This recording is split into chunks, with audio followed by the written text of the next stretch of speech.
Okay बेटा, तो आज हम लोग लेक्चर नंबर 4 देख रहे हैं रेजोनेंस के ऊपर।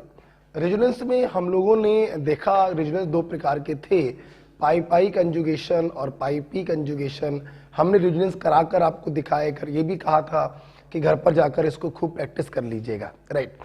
जब ये सब काम हो जाता है तो अगला बेटा पॉइंट हमारे सामने है कंट्रीब्यूशन ऑफ रेजोनेटिंग स्ट्रक्चर। आपने देखा था कि किसी मॉलिक्यूल के ढेर सारे रेजोनेटिंग स्ट्रक्चर्स बनते हैं और उन स्ट्रक्चर को देखकर हम उसका हाइब्रिड बनाते हैं। तो सवाल यह है कि उस हाइब्रिड को बनाने में किस स्ट्रक्चर ने ज्यादा कंट्रीब्यूट किया। तो इसका सीधा सा बेटा आंसर आता है, जिस स्ट्रक्चर की स्टेबिलिटी ज्यादा,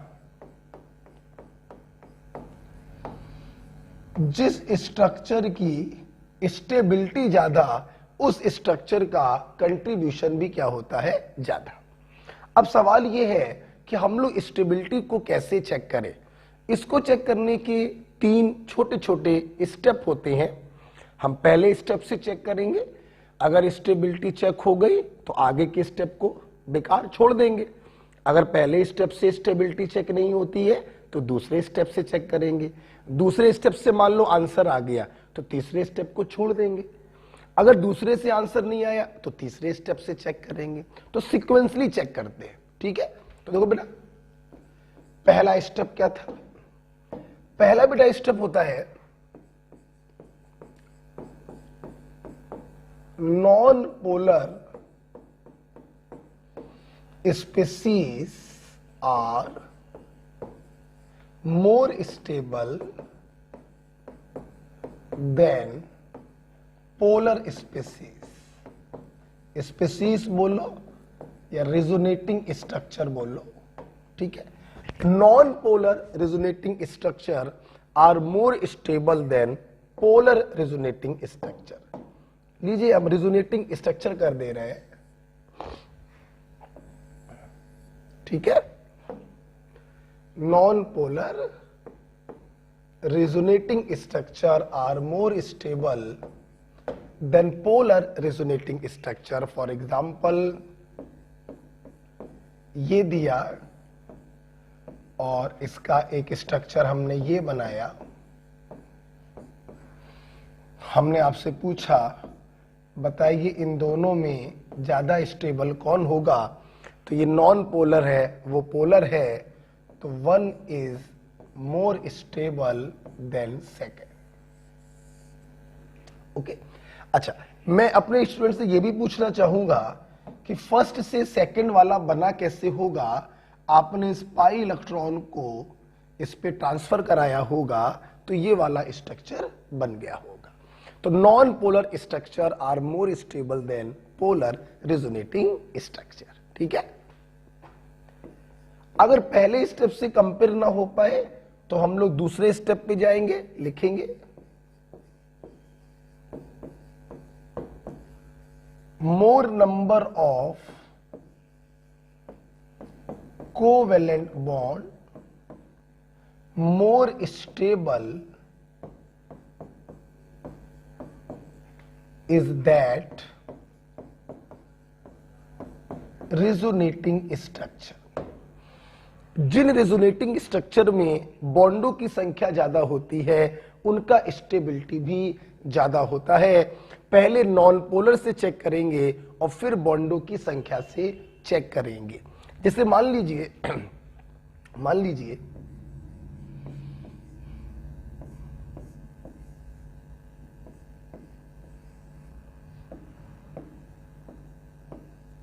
एक रेजोनेटिंग स्ट्रक्चर ये दिया और दूसरा रेजोनेटिंग स्ट्रक्चर ये दिया।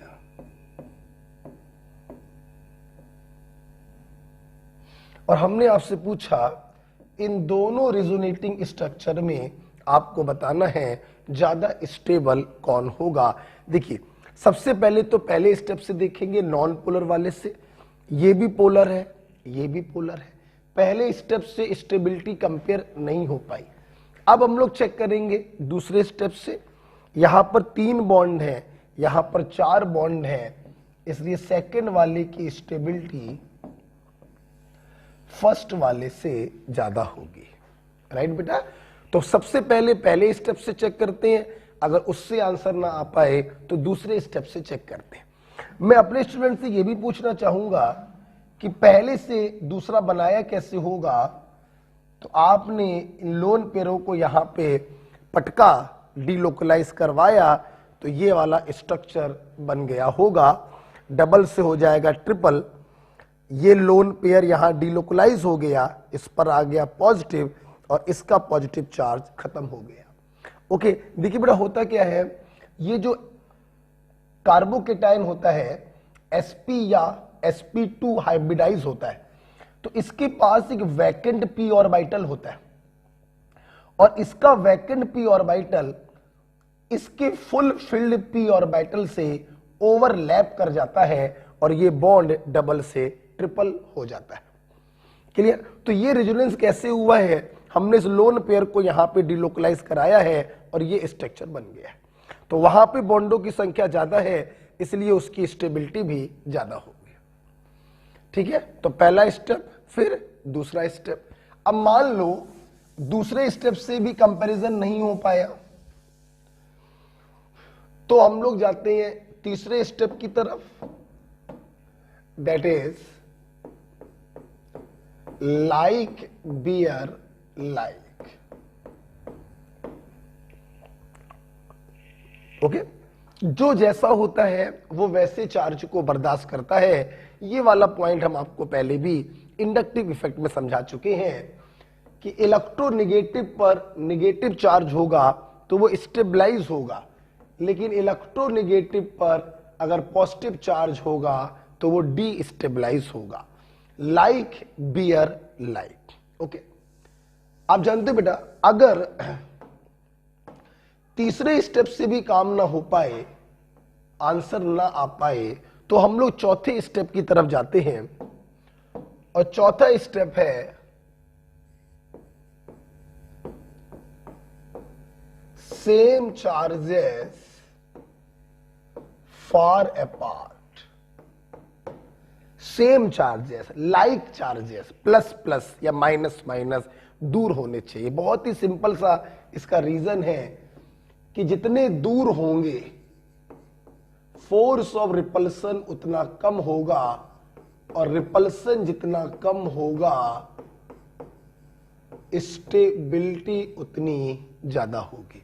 तो same charges should far apart, repulsion कम होगा, स्टेबिलिटी ज्यादा होगी। राइट?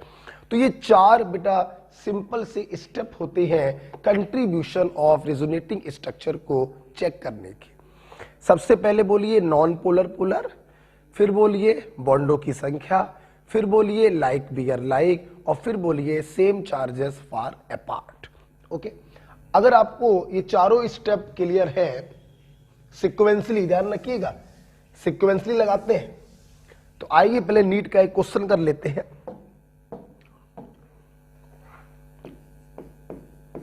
आपके सामने 4 रेजोनेटिंग स्ट्रक्चर बनकर आए, एक,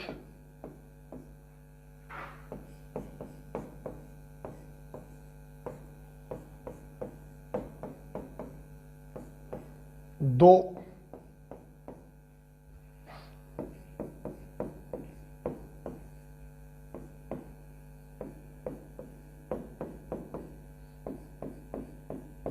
तीन,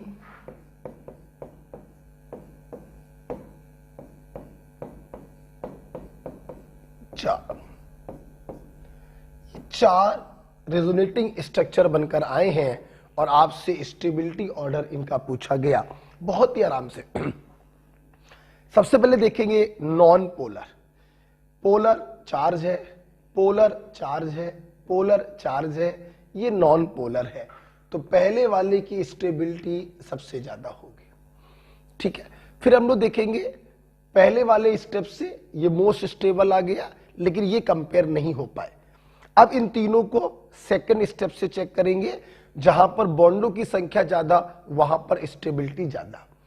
1 2 3 4, 1 2 3 4, 1 2 3 4 5, यहां पे बॉन्ड सबसे ज्यादा है, तो सेकंड वाले की स्टेबिलिटी थर्ड और फोर्थ वाले से ज्यादा होगी।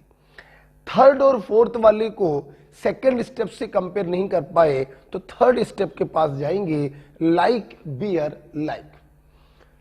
इलेक्ट्रोनेगेटिव पर पॉजिटिव है और यहां इलेक्ट्रोनेगेटिव पर नेगेटिव है। यहां पे लाइक बियर लाइक है, तो fourth is more stable then third. This is the order of stability.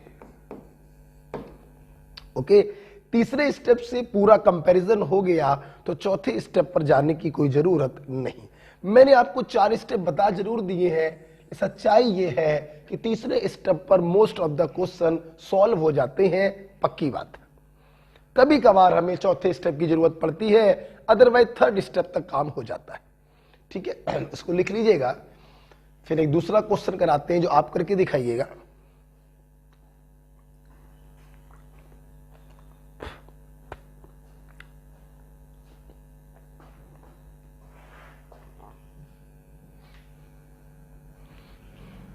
Okay, चलिए आइए एक क्वेश्चन कराते हैं। ये क्वेश्चन मैंने करके दिखाया, अगला क्वेश्चन आप लोग करेंगे। अगला क्वेश्चन आप लोग करेंगे, तरीका वही है। ठीक है, हम 4 रिजोनेटिंग स्ट्रक्चर आपको दे रहे हैं।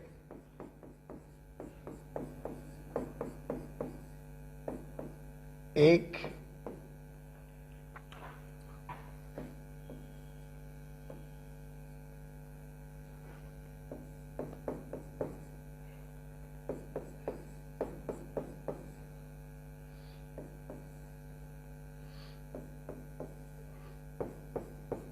दो,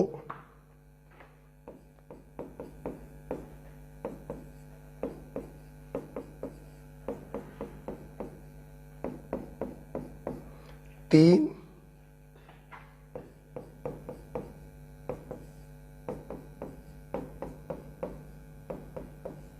चार।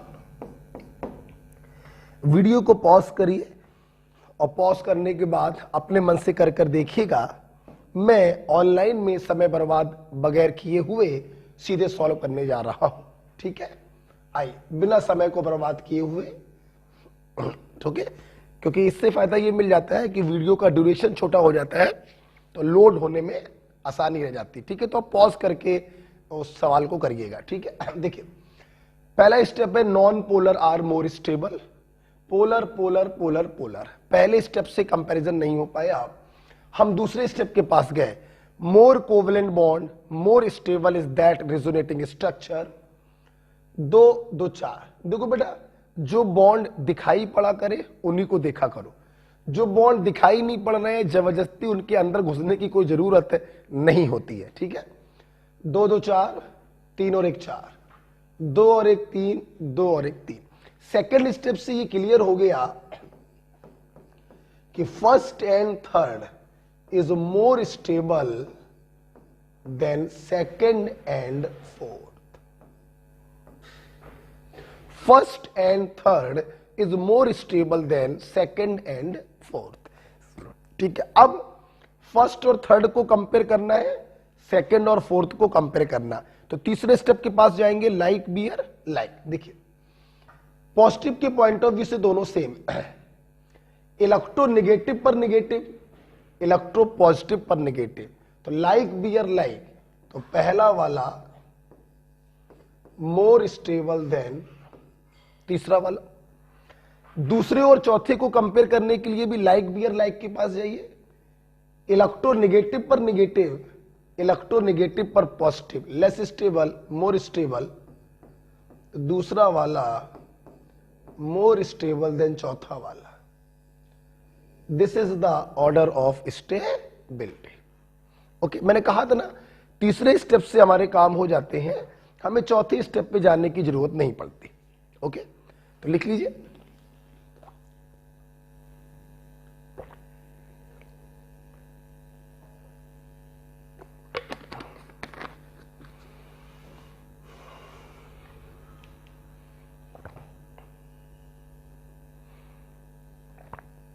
जो स्टेबिलिटी का ऑर्डर होगा वही कंट्रीब्यूशन का भी ऑर्डर होगा, राइट।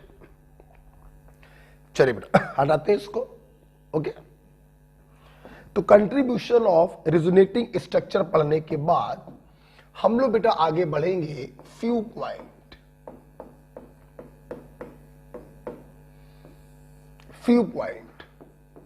पहला पॉइंट लिखेंगे, in all resonating structure number of paired and unpaired electron must be same. In all resonating structure number of paired and unpaired electron must be same. जितने भी resonating structure होते हैं उनमें paired और unpaired इलेक्ट्रॉनों की संख्या सेम होनी चाहिए। समझाने के लिए ऐसे रफली एग्जांपल दे रहे हैं, आप लिखिएगा मत, बस देख लीजिए। ये दिया, अगर आप इसको ध्यान से देखें तो C और H के बीच में सिंगल बॉन्ड होता है and all bond pair are paired. तो CH में 2, दूसरे CH में 2 4 और 2 6, 2 8, 2 10, 2 12 और 4 16। 16 इलेक्ट्रॉन पेयर्ड अवस्था में रखे और एक इलेक्ट्रॉन ये जो है वो अनपेयर्ड अवस्था में रखा हुआ है। अच्छा, अगर आप इसका रिजोनेटिंग स्ट्रक्चर बनाएं,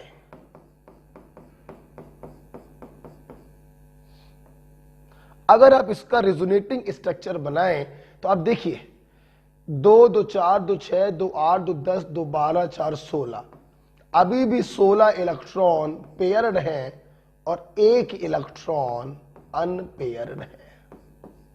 तो देखिए नंबर ऑफ पेयर्ड और अनपेयर्ड इलेक्ट्रॉन सभी रिजोनेटिंग स्ट्रक्चर में सेम होना चाहिए। ठीक है, लिखने की जरूरत नहीं थी, ऐसे समझाने के लिए बता दिया। ओके, दूसरा पॉइंट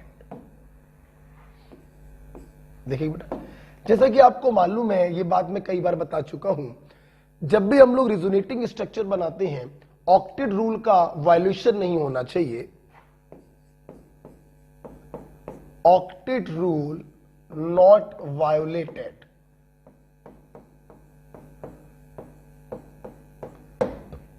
ऑक्टेट रूल का उल्लंघन नहीं होना चाहिए। ऑक्टेट रूल नॉट वायोलेटेड, ये तो मैं कई बार आपको बता चुका हूं। जैसे फॉर एग्जाम्पल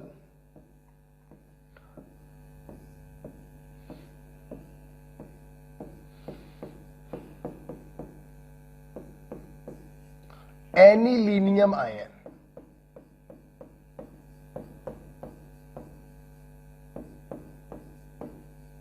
एनिलीनियम आयन, मैंने बोला क्या इसका ये रिजोनेटिंग स्ट्रक्चर बनेगा?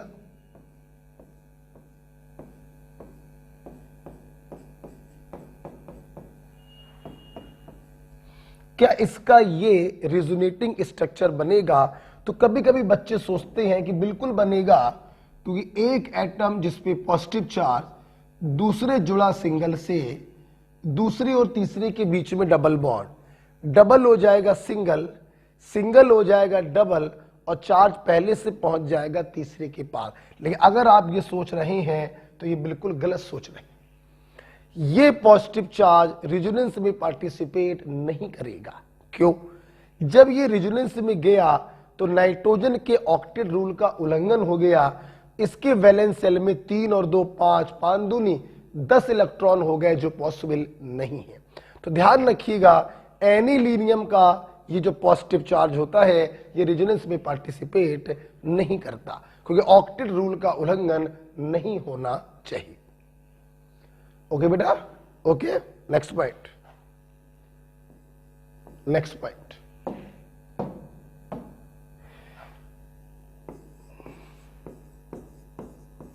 इन रेजोनेंस, मैं एनिलीनियम आयन को हटाना चाहूंगा।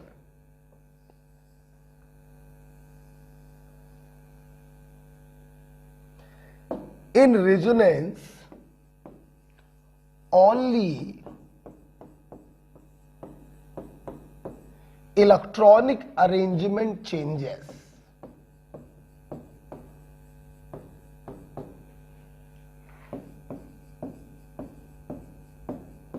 But atomic arrangement remains same.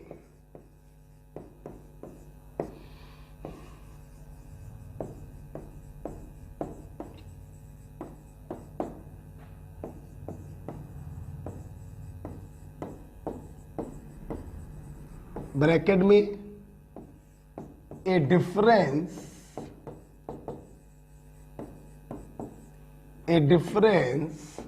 from tautomerism.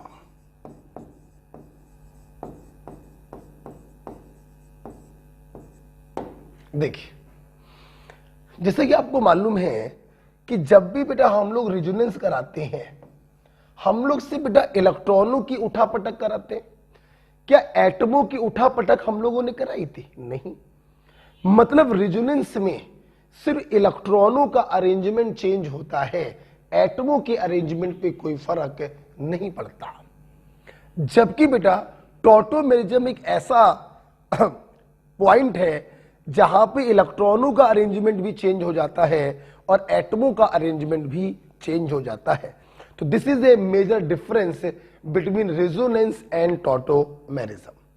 Resonance में सिर्फ इलेक्ट्रॉनों का अरेंजमेंट बदलता है, जबकि टॉटोमेरिज्म में इलेक्ट्रॉनों का भी बदलता है और एटमों का भी बदलता है। ओके बेटा, चलिए next point.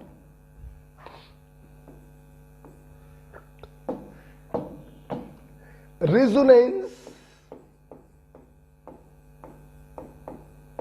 always leads to stability.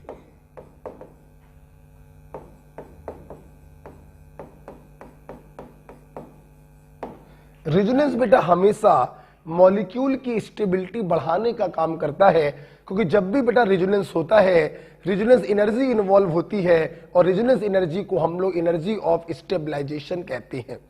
तो resonance always leads to stability. अगर किसी मॉलिक्यूल में रेजोनेंस हो रहा है तो वो उसकी स्टेबिलिटी को बढ़ाएगा ही बढ़ाएगा। ओके, अच्छा बेटा, नेक्स्ट पॉइंट देखिए बेटा, जिस प्रकार से इंडक्टिव इफेक्ट हमने दो प्रकार से पढ़ाए थे, उसी प्रकार से रेजोनेटिंग इफेक्ट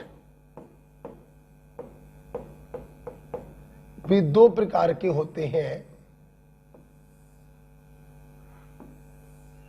रेजोनेटिंग इफेक्ट भी दो प्रकार के होते हैं। जैसे इंडक्टिव था -I और +I, ये भी दो प्रकार के होते हैं, -R इफेक्ट और +R इफेक्ट। ठीक है, देखिए सबसे पहले मैं आपको ये बताना चाहूंगा कि -R ग्रुप क्या होते हैं और +R ग्रुप क्या होते हैं। तो देखिए बेटा, -R ग्रुप हम उन्हें कहते हैं जिनके सेंटर एटम ने पाई बॉन्ड बनाया हो।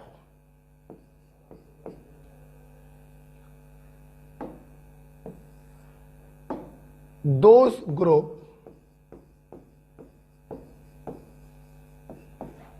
group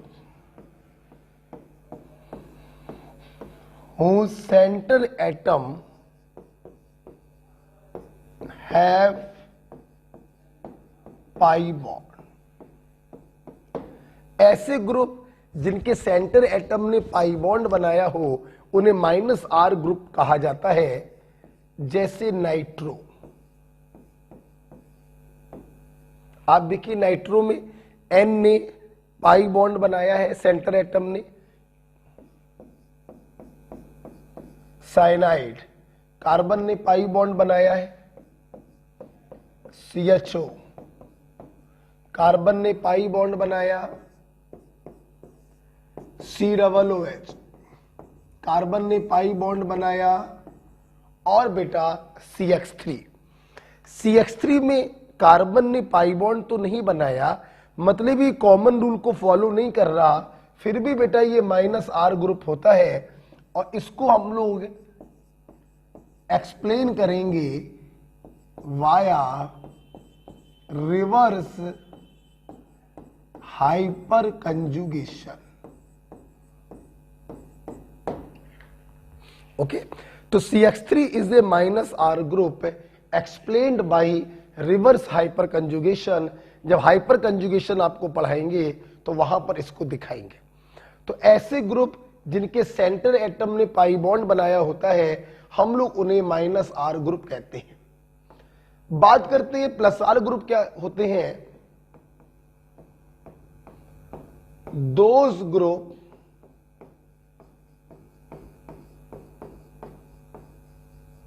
whose center atom have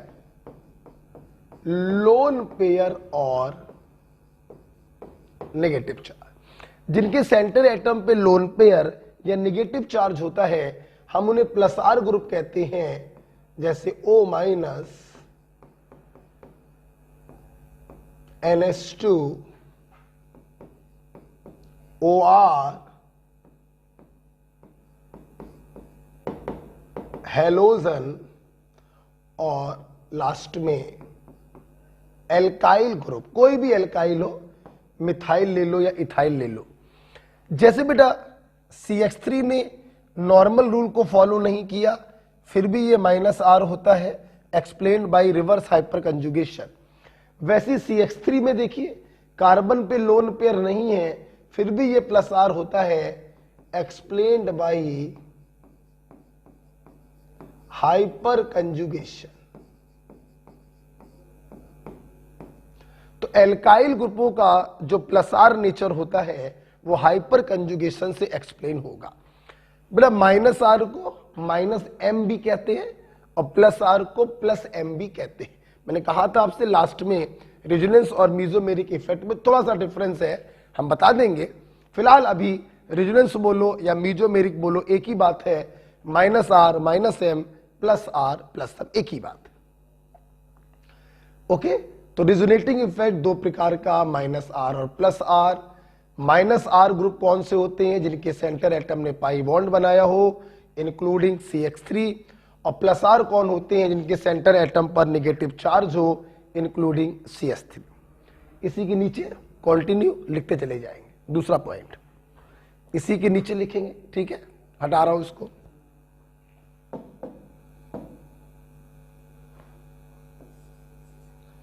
ये जो बेटा -R ग्रुप होते हैं, ये जो -R ग्रुप होते हैं they decreases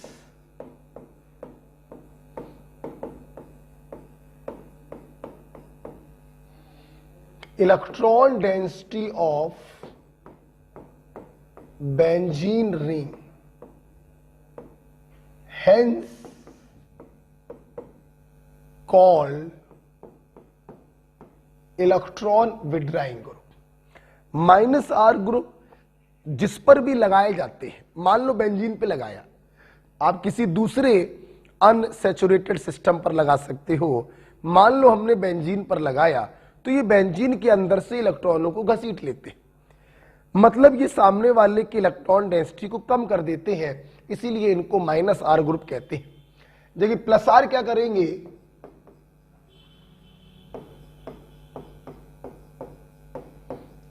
they increases electron density of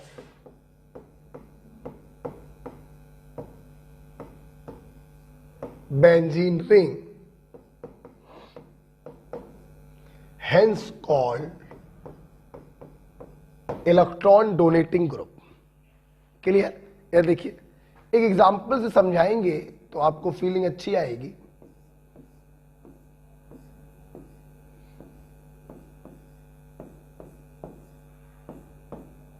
खुद देखिए,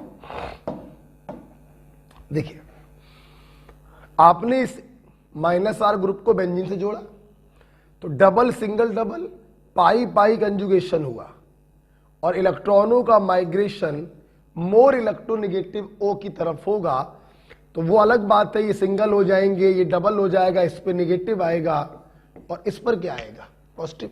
हमने रिजोनेटिंग स्ट्रक्चर बनाकर नहीं दिखाया, हम बस ये दिखाना चाह रहे थे कि इस ग्रुप के कारण रिंग पर चार्ज कैसा आया, पॉजिटिव। ये पॉजिटिव डिलोकलाइज होकर यहां जाएगा, ये पॉजिटिव डिलोकलाइज होकर यहां जाएगा। आप बस ये फील करिए कि इस NO2 ग्रुप के कारण रिंग पर चार्ज क्या आया, पॉजिटिव।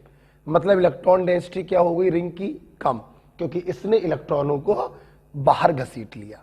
इसीलिए -R ग्रुपों को हम लोग इलेक्ट्रॉन विड्राइंग ग्रुप भी कहते हैं। अब जरा यहां पर भी फीलिंग डेवलप करिए, कोई +R ग्रुप देखिए, आप देखिए ये +R ग्रुप क्या करेगा, अपने लोन पेयर को रिंग में भेजेगा, जिसके कारण रिंग पर चार्ज क्या आएगा, नेगेटिव। ये नेगेटिव डिलोकलाइज होके यहां जाएगा, यहां से डिलोकलाइज होकर यहां जाएगा। तो इन्होंने इलेक्ट्रॉन डेंसिटी बढ़ा दी, रिंग पर नेगेटिव चार्ज आया, और इन्होंने इलेक्ट्रॉन डेंसिटी घटा दी, रिंग पर पॉजिटिव चार्ज आया। इसीलिए -R को इलेक्ट्रॉन विड्राइंग और +R को इलेक्ट्रॉन डोनेटिंग ग्रुप भी कहते हैं। अच्छा भाई, दोनों को देखिए, वहां पे -R एक्सप्लेन किया है, यहां पे +R एक्सप्लेन किया, दोनों में देखिए कॉमन बात दिखाई पड़ रही है। -R इलेक्ट्रॉन घसीट रहे हैं ऑर्थो और पैरा से, और +R इलेक्ट्रॉन डाल रहे हैं ऑर्थो और पैरा पे। मेटा पोजीशन आप ध्यान से देखिए, वो रेजोनेंस में पार्टिसिपेट नहीं करती। बहुत ही अच्छा सा पॉइंट है।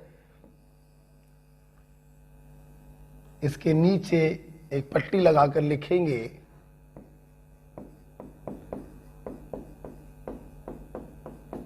Meta position not involve in resonance. Meta position कभी भी रेजोनेंस में इन्वॉल्व नहीं होती, चाहे -R ग्रुप लगा हो, चाहे +R ग्रुप लगा हो, मेटा पोजीशन रेजोनेंस में इन्वॉल्व नहीं होती। 2 पॉइंट क्लियर कर दीजिए, बाद में लिखिएगा। और देखिए तीसरा पॉइंट भी ध्यान से सुनिए बेटा, ध्यान से तीसरा पॉइंट सुनिएगा। तीसरा और चौथा पॉइंट किताबों में अलग जगह पर लिखा होता है, टीचर्स भी अलग जगह पर लिखवाते हैं। हम तीसरा और चौथा पॉइंट पहले और दूसरे के साथ ही लिखवा देते हैं, ठीक है। देखिए जितने भी बेटा बेंजीन या एरोमेटिक कंपाउंड होते हैं, इनकी मोस्ट पॉपुलर रिएक्शन होती है इलेक्ट्रोफिलिक सब्स्टिट्यूशन। मतलब ये जब भी रिएक्शन शो करते हैं, हमेशा इलेक्ट्रोफाइल अटैक करता है। इलेक्ट्रोफाइल का मतलब पॉजिटिवली चार्ज पार्टिकल। हमेशा बेंजीन है, जाहिर सी बात है इलेक्ट्रोफिलिक सब्स्टिट्यूशन देगा। इलेक्ट्रोफिलिक सब्स्टिट्यूशन का मतलब है कि इसके ऊपर अटैक कौन करेगा, इलेक्ट्रोफाइल। इन्हें कहते हैं इलेक्ट्रोफिलिक सब्स्टिट्यूशन रिएक्शन। ठीक, अब देखिए बेटा एक बात बताइए बेटा, इलेक्ट्रोफाइल का मतलब है पॉजिटिवली चार्ज, और जिस पर पॉजिटिवली चार्ज है ये बेंजीन में उस जगह पर अटैक करेगा जहां पर नेगेटिव चार्ज हो, जहां पर इलेक्ट्रॉन डेंसिटी ज्यादा हो, या जहां पे पॉजिटिव चार्ज कम हो, वही अटैक करेगा। देखिए जब -R ग्रुप लगे होते हैं तो ऑर्थो और पैरा पे पॉजिटिव चार्ज आ गया, तो ये इलेक्ट्रोफाइल -R ग्रुपों की प्रेजेंस में कहां पे अटैक करेंगे, मेटा पोजीशन। इसीलिए -R ग्रुपों को मेटा डायरेक्टिंग ग्रुप भी कहा जाता है, क्योंकि इनकी उपस्थिति में जो इलेक्ट्रोफाइल होते हैं वो मेटा पोजीशन पर अटैक करते हैं। अच्छा, ये जो +R ग्रुप होते हैं, इनकी प्रेजेंस में इलेक्ट्रोफाइल ऑर्थो पर अटैक करेगा, और बेटा बोलो पैरा पे अटैक करेगा। इसीलिए प्लस आर ग्रुपों को OPD ortho para directing group भी कहा जाता है। समझा हम यहीं पर देते हैं, लिखवाएंगे तीसरे पॉइंट में, लिखवाएंगे तीसरे पॉइंट में कि minus R group also called meta directing group.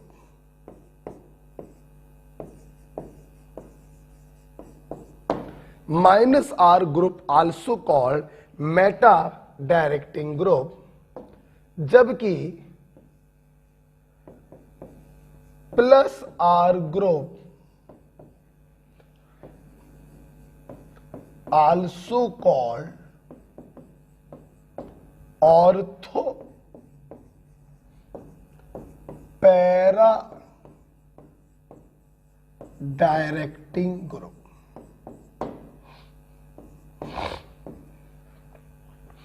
Minus R group also called meta directing group और plus R group also called ortho para directing group. ये तीसरा और चौथा पॉइंट किताबों में अलग जगह पे लिखा मिलेगा, जहां पे वो लोग पढ़ाते हैं इलेक्ट्रोफिलिक सब्स्टिट्यूशन रिएक्शन। हम माइनस आर और प्लस आर में ही ये दो पॉइंटों के साथ इन दो पॉइंटों को भी लिखवा दे रहे हैं। माइनस आर पहचान है सेंटर एटम ने पाई बॉन्ड बनाया हो, ये इलेक्ट्रॉन विड्राइंग ग्रुप कहलाते हैं। इनकी प्रेजेंस में इलेक्ट्रोफाइल मेटा पे अटैक करता है, इसलिए मेटा डायरेक्टिंग ग्रुप भी कहलाते हैं। क्लियर, लिख लीजिएगा। फिर चौथे पॉइंट की तरफ चलेंगे।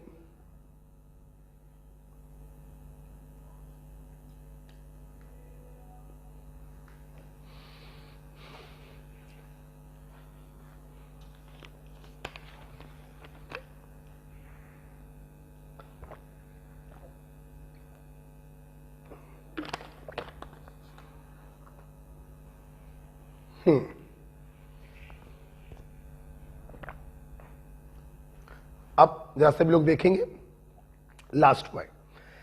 लास्ट के दोनों पॉइंट इलेक्ट्रोफिलिक सब्स्टिट्यूशन को लेकर है, क्योंकि एरोमेटिक कंपाउंड की most popular reaction electrophilic substitution ही होती है, तो उसी को लेकर लास्ट के दो पॉइंट है।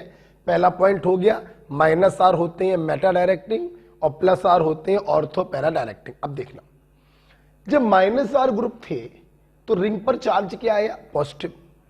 और जब प्लस आर ग्रुप थे तो रिंग पे चार्ज क्या आया? नेगेटिव। सोचो, अगर हम यहां से इलेक्ट्रोफाइल को फेंकें तो ये इलेक्ट्रोफाइल पॉजिटिवली चार्ज रिंग पर जाना ज्यादा पसंद करेगा या नेगेटिवली चार्ज रिंग पर? Of course negatively charge ring पर।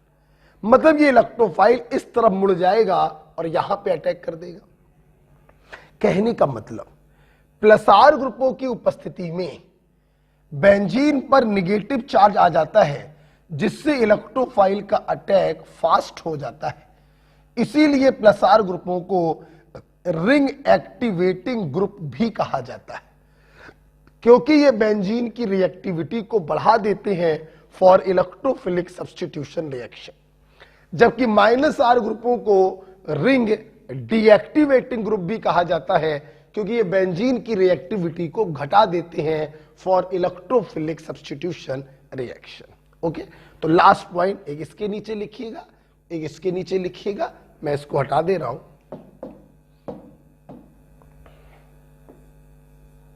ठीक है, लिखेंगे minus R group are ring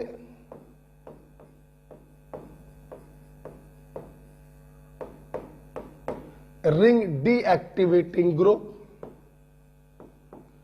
Minus R group are ring deactivating group because they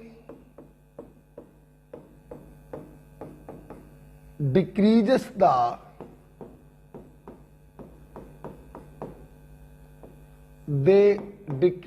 the reactivity of benzene towards electrophilic substitution reaction. इसीलिए -R ग्रुपों को हम लोग कहते हैं रिंग डीएक्टिवेटिंग ग्रुप। ओके, तो -R group are ring deactivating group because they decreases the reactivity of benzene towards electrophilic substitution reaction। और यहां पे लिखेंगे +R group are ring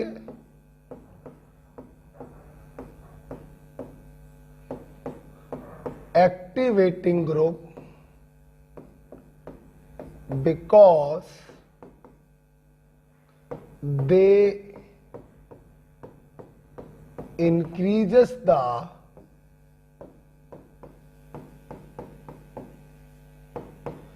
reactivity of benzene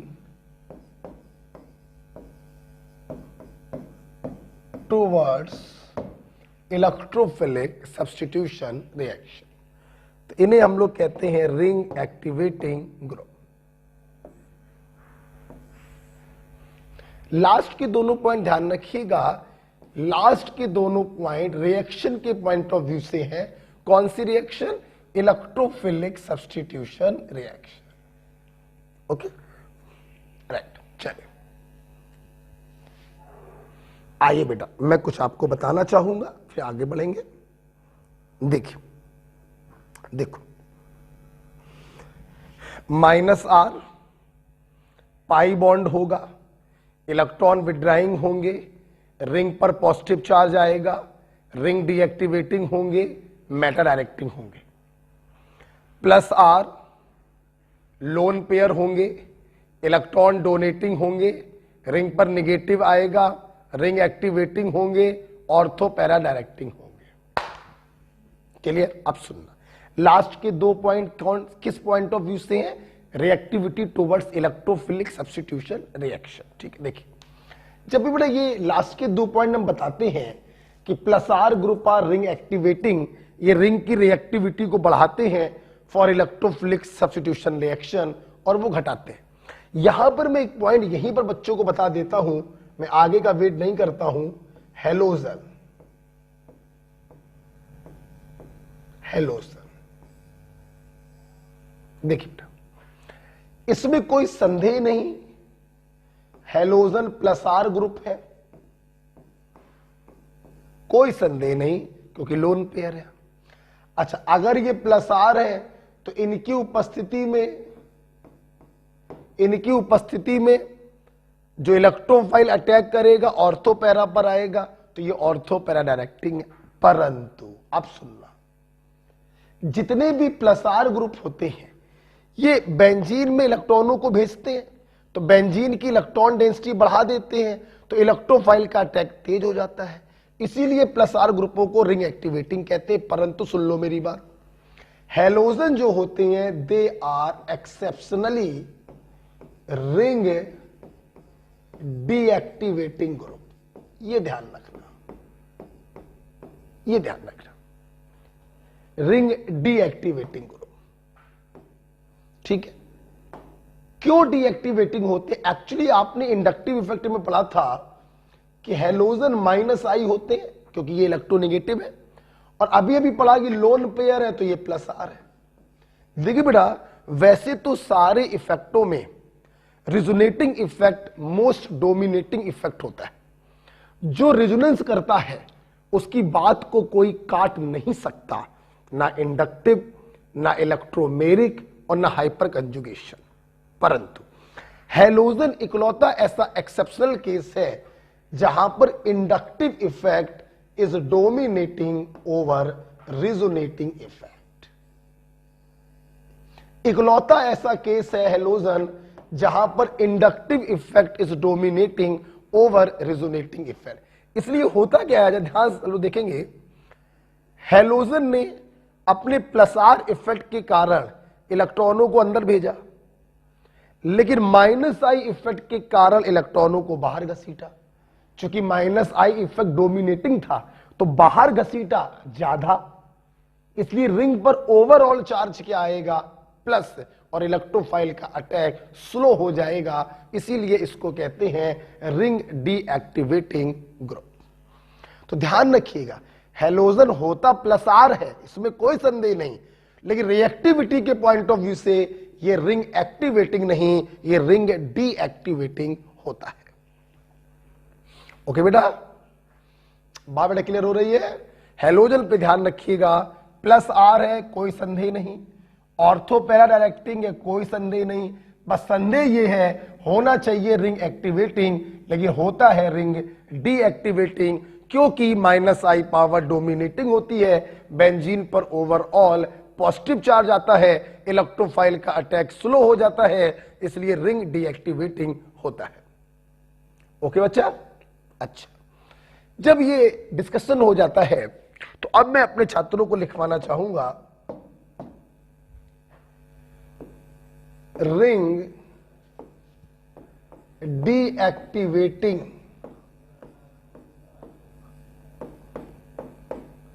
का order of ring deactivating power,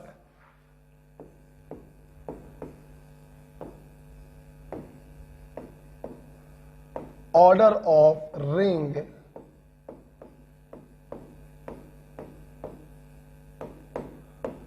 deactivating power. जवानों ध्यान सुनना please, merging मत कर देना। रिंग डीएक्टिवेटिंग का मतलब है माइनस आर का order including halogen. Aldous halogen होता क्या है, प्लस आर, लेकिन एक्टिवेटिंग है डीएक्टिवेटिंग, डीएक्टिव।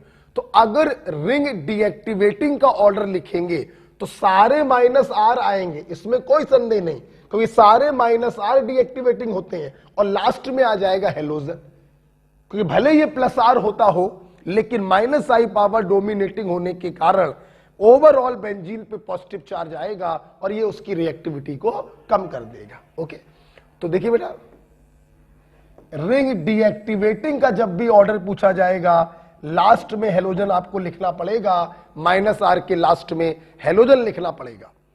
और इसका ऑर्डर बहुत लंबा चौड़ा होता है किताबों में, हम बहुत ही शॉर्ट में लिखवाते हैं।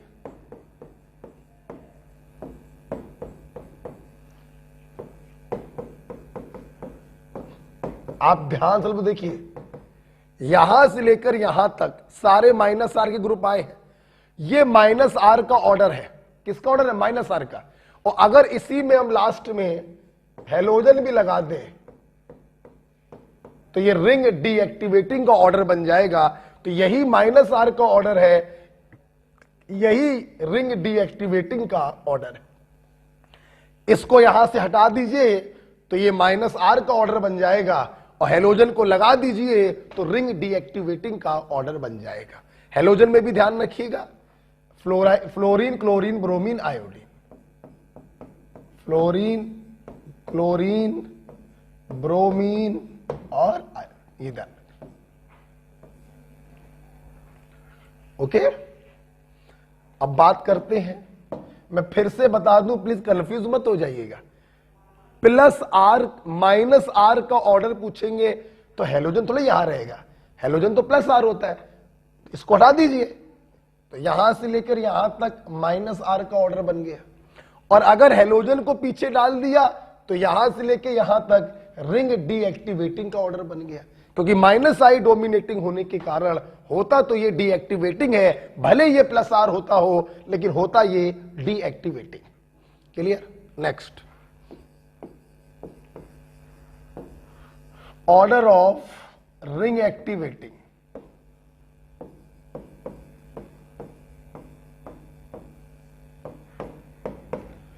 रिंग एक्टिवेटिंग पावर मतलब प्लस आर पावर।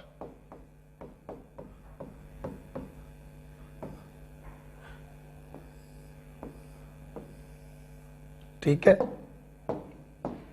आप ध्यान से देखेंगे, O minus NH2 OH OR NHAC, alkyl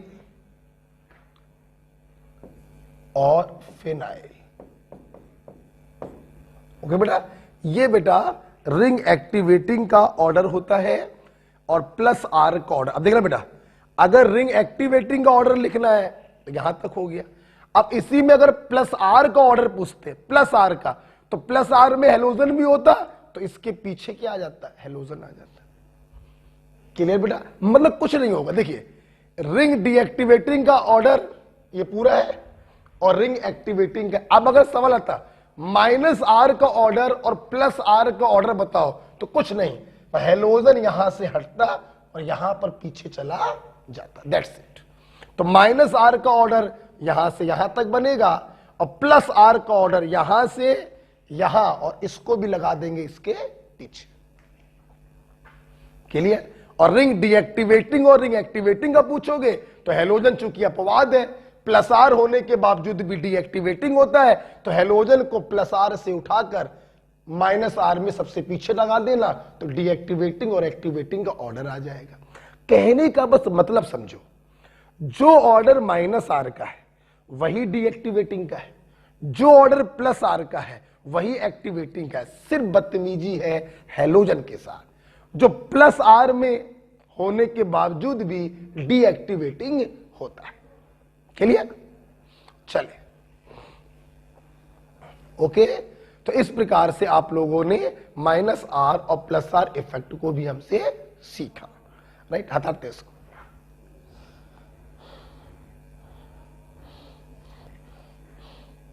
आइए बेटा, जब माइनस आर और प्लस आर आप लोगों ने ये सीख लिया, अब हम लोगों ने रेजोनेंस की बेसिक थ्योरी जो है वो कंप्लीट कर ली है।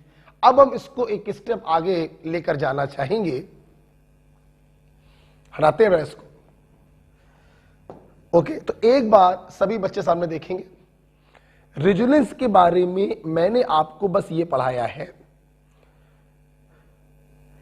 Resonance delocalisation of pi electron या लोन पेयर, दो प्रकार का, पाई पाई पाई पी, कैसे कराते हैं घुमा घुमा के मैंने खूब सिखाया, और ये भी कहा था घर पर प्रैक्टिस करिएगा अगर कॉन्फिडेंस बढ़ाना चाहते हो तो।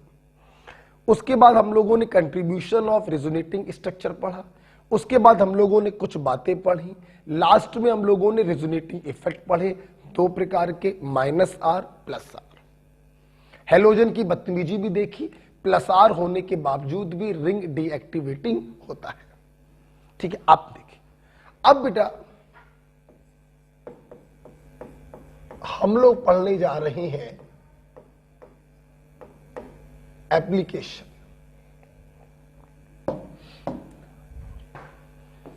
Application number 1। आप लोगों को बेटा याद है, जब भी हम लोग रेजोनेंस करवाते थे तो सिंगल बॉन्ड पार्शियल डबल हो जाता था और डबल बॉन्ड भी पार्शियल डबल हो जाता था। मतलब रेजोनेंस के कारण सिंगल बॉन्ड पार्शियल डबल में बदल गया, लंबाई कम हो गई, और डबल बॉन्ड पार्शियल डबल में बदल गया, लंबाई बढ़ गई। तो क्या मैं ये नहीं लिख सकता कि रेजोनेंस के कारण बॉन्ड लेंथ परिवर्तित हो जाती है? लिख सकता हूं।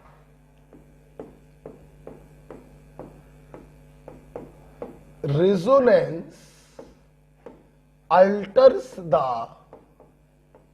bond length. Resonance alters the bond length.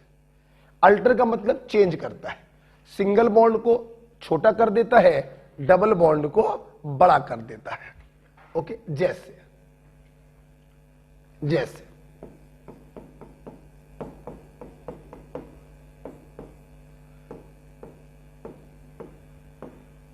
एक ये दिया,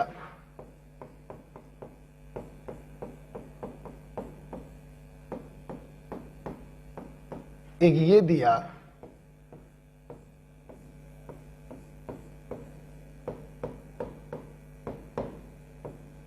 और एक ये दिया। मैंने आपसे पूछा यहां पे carbon chlorine bond x angstrom है, यहां पे carbon chlorine bond y angstrom है, और यहां पे carbon chlorine bond z angstrom. बताइए बॉन्ड लेंथ को कंपेयर करिए, तो यहां पे कोई रेजोनेंस नहीं हो रहा, ये प्योरली सिंगल होगा। यहां पर देखिए रेजोनेंस हो रहा, ये पार्शियल डबल होगा, और यहां पर भी देखिए रेजोनेंस हो रहा है, तो ये भी पार्शियल डबल होगा। तो सिंगल वाला सबसे लंबा हो गया। अब Y और Z को कैसे कंपेयर करें, देखिए यहां पे रेजोनेंस हुआ और फिर ये रेजोनेंस आगे एक्सटेंड हो रहा है, मतलब यहां पे रेजोनेंस होगा ज्यादा तो डबल बॉन्ड का कैरेक्टर होगा ज्यादा, तो लंबाई होगी कम। This is the order of bond length. तो रेजोनेंस जितना ज्यादा होगा, सिंगल बॉन्ड में डबल बॉन्ड का कैरेक्टर उतना ज्यादा होगा, राइट। आइए एक एग्जांपल और ले लेते हैं।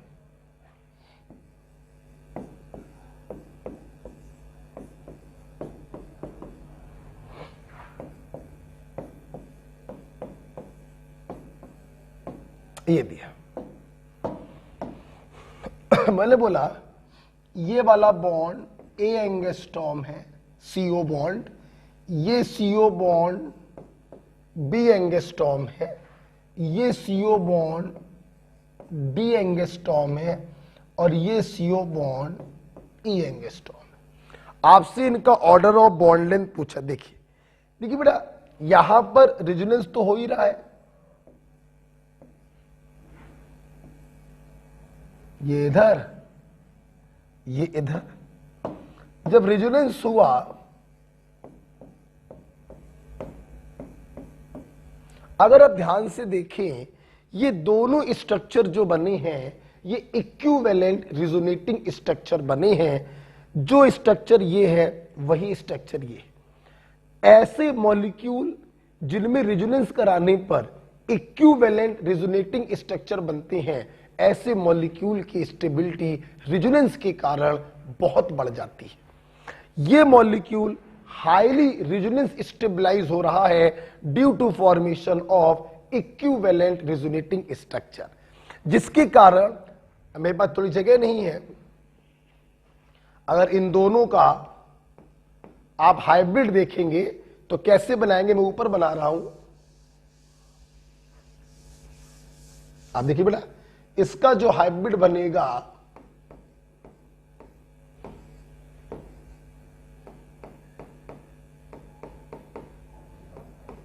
यही तो बनेगा, और ये हाइब्रिड चीख चीख कर कह रहा है कि ये बॉन्ड भी पार्शियल डबल है, ये बॉन्ड भी पार्शियल डबल है, मतलब डी और ई की बॉन्ड लेंथ आपस में बराबर है। क्योंकि यहां पर देखिए ऐसा नहीं, ये बॉन्ड जो होगा ये ऑलमोस्ट डबल है और ये बॉन्ड जो है वो ऑलमोस्ट सिंगल है। क्यों, समझना। बहुत से बच्चे आके ये सोच रहे होंगे सर यहां पर भी रेजोनेंस हो रहा है। बिल्कुल सही बात है, बिल्कुल सही बात है, इसमें कोई संदेह नहीं, रेजोनेंस तो हो रहा है। लेकिन बेटा इसका जब आप रेजोनेटिंग स्ट्रक्चर बनाएंगे तो ये नॉन पोलर से पोलर हो जाएगा। और आपने अभी अभी कंट्रीब्यूशन में पढ़ा था कि नॉन पोलर का कंट्रीब्यूशन बहुत ज्यादा, तो इसको जो रेजोनेंस स्टेबलाइजेशन मिल रहा है वो इसकी तुलना में बहुत कम मिल रहा है। यहां पर रेजोनेंस स्टेबलाइजेशन ज्यादा नहीं मिल पाएगा, जबकि यहां पर रेजोनेंस स्टेबलाइजेशन बहुत ज्यादा है। इसलिए carboxylate ion is more resonance stabilize than carboxylic acid. तो यहां पर जो रेजोनेंस होगा वो बहुत कम होगा, इसलिए ये बॉन्ड में डबल कैरेक्टर बहुत ज्यादा और इसमें सिंगल कैरेक्टर बहुत ज्यादा, जबकि यहां पर ये दोनों के दोनों बॉन्ड आपस में बराबर हैं, पार्शियल डबल है।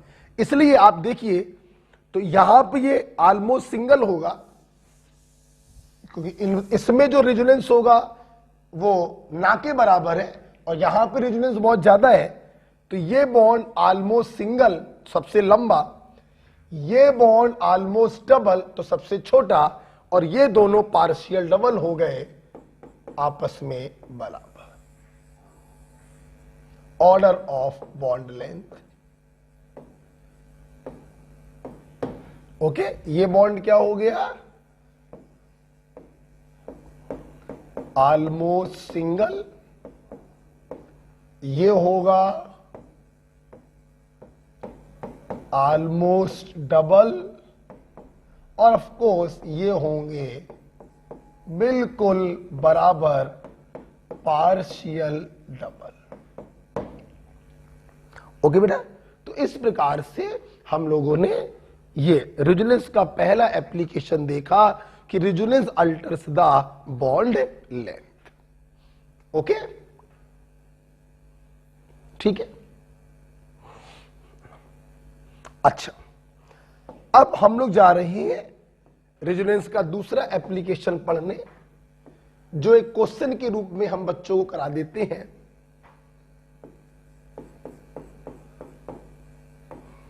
Explain acidic strength order.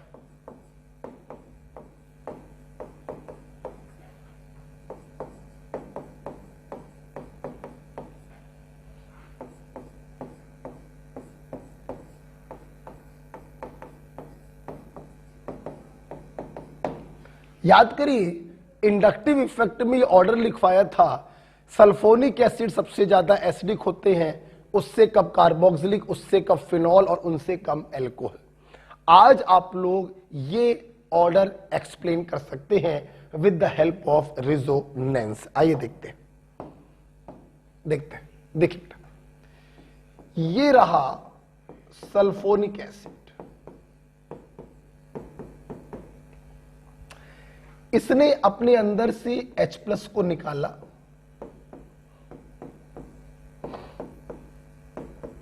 ये देखिए सल्फोनेट आयन बन गया।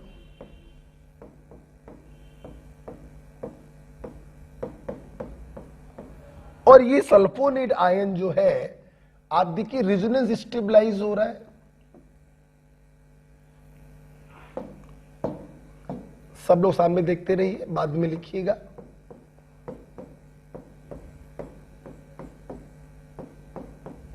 ये जो दूसरा रेजोनेटिंग स्ट्रक्चर बना, ये फिर से रेजोनेंस स्टेबलाइज हुआ।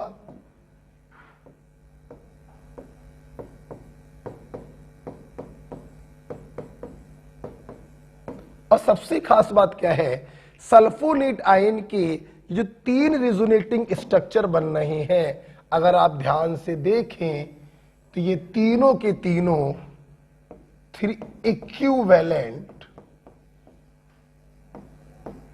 रेजोनेटिंग स्ट्रक्चर, ये तीनों के तीनों रेजोनेटिंग स्ट्रक्चर इक्विवेलेंट है। और मैंने अभी 5 मिनट पहले बोला था, अगर किसी मॉलिक्यूल में रेजोनेंस होने पर इक्विवेलेंट रेजोनेटिंग स्ट्रक्चर बनते हैं, तो दूसरे मॉलिक्यूल की तुलना में हम इनमें रेजोनेंस स्टेबलाइजेशन ज्यादा मानते हैं।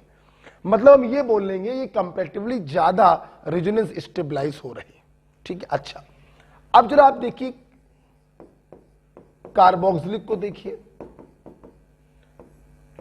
इसने जब H+ को निकाला तो ये जो कार्बोक्सिलेट आयन बना,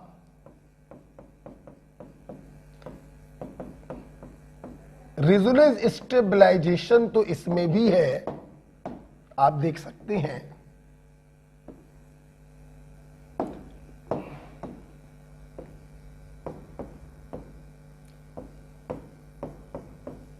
मतलब ये भी रेजोनेंस स्टेबलाइज हो रहा है, और वो भी इक्विवेलेंट स्ट्रक्चर से स्टेबलाइज हो रहा है, लेकिन कितने?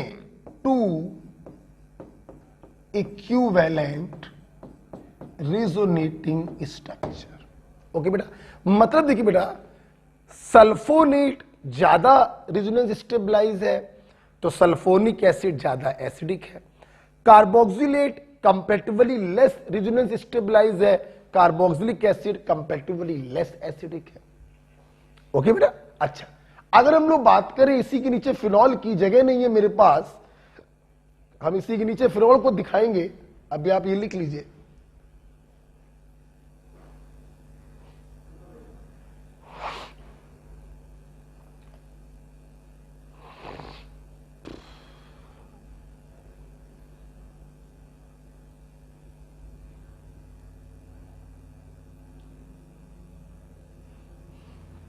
ये पढ़ लीजिए पहले इसको, इसके बाद दो बातें आप लोगों से कर लेते हैं। ठीक है, लिख लीजिएगा, इसको पॉज करके लिख लीजिएगा। जरा मैं फिनॉल को देखना चाहूंगा।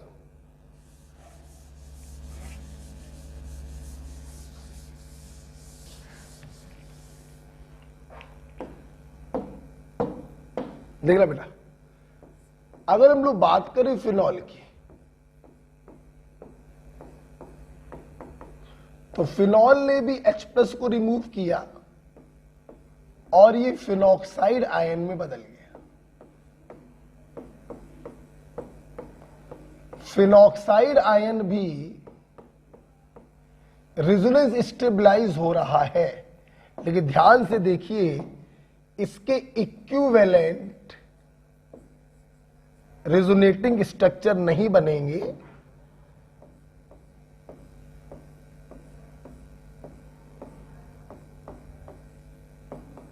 फर्दर आगे स्टेबलाइज होगा,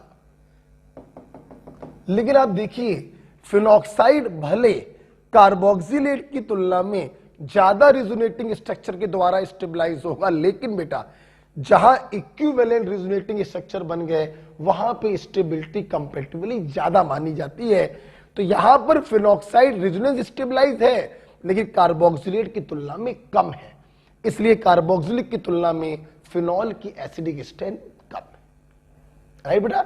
और बात करोगे अल्कोहल की तो समझ ही गए होगे, अल्कोहल में तो रेजोनेंस स्टेबलाइजेशन है ही नहीं।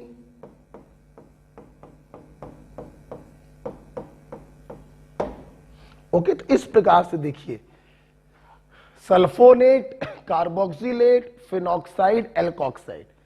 सल्फोनेट सबसे ज्यादा रेजोनेंस स्टेबलाइज, सल्फोनिक एसिड सबसे ज्यादा acidic, carboxylate comparatively less resonance stabilize, carboxylic acid comparatively less acidic, phenoxide और लेस रेजोनेंस स्टेबलाइज, फिनॉल और कम एसिड, एल्कोक्साइड रेजोनेंस स्टेबलाइज है ही नहीं, एल्कोहल लीस्ट एसिडिक। इन चारों में क्लियर आई। ये हम लोगों ने दूसरा एप्लीकेशन पढ़ा। अब बेटा हम लोग जा रहे हैं तीसरा एप्लीकेशन जो हम लोग पढ़ेंगे,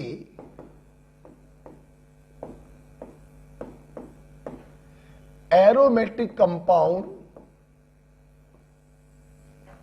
और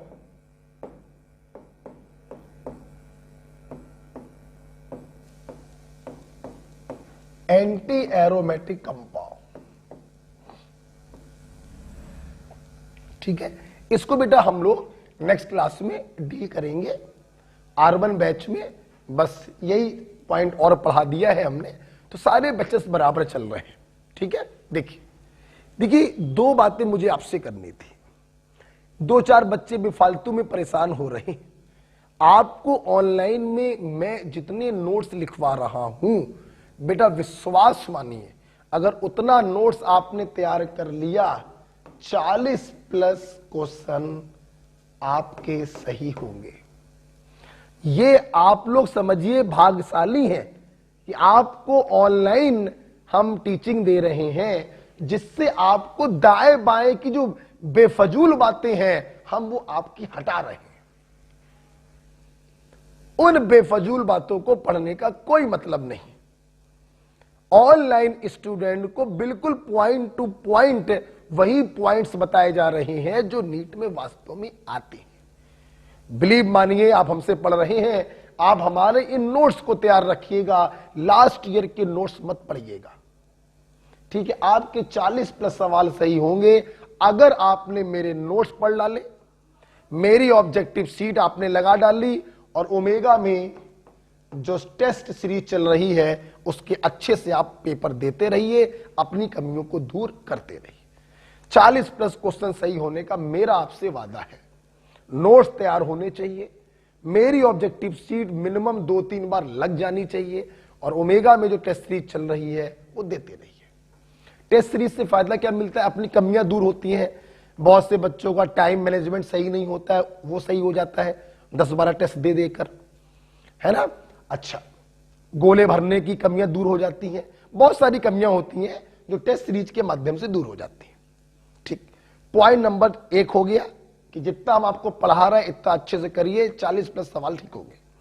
और पॉइंट नंबर 2 क्या है, हम लोग जब ऑफलाइन में बेटा पढ़ते हैं ना, बच्चे बैठ रहे हैं, उठ रहे हैं, हंसी मजाक होने लगता है, तो वहां पे समय किल होता है। स्टॉप कर दिया, रिवाइज करा रहे हैं, आप लोगों का उतना ही काम 1.5 घंटे में हो जाता है। क्यों? क्योंकि आप लोग को मैं पॉज नहीं करता हूं, आप अपना वीडियो पॉज कर लेते होंगे, लिखते होंगे, वीडियो पॉज करके आप चीजों को रिवाइज करते होंगे, तो मेरा 1.5 घंटे का लेक्चर आपको 2 घंटे का ही पड़ता होगा।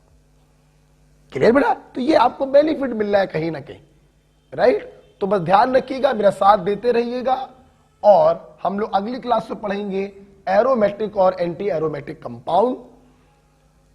कल जब ये हम पढ़ाएं आपको, तो आप पूरा रिएक्शन मैकेनिज्म अच्छे से रिवाइज करके आइएगा। ठीक है, 2-3 क्लासें और लगेंगी और ये खत्म हो जाएगा, वो रिएक्शन मैकेनिज्म पार्ट 1 खत्म हो जाए। ठीक है बेटा? ओके बेटा, थैंक यू।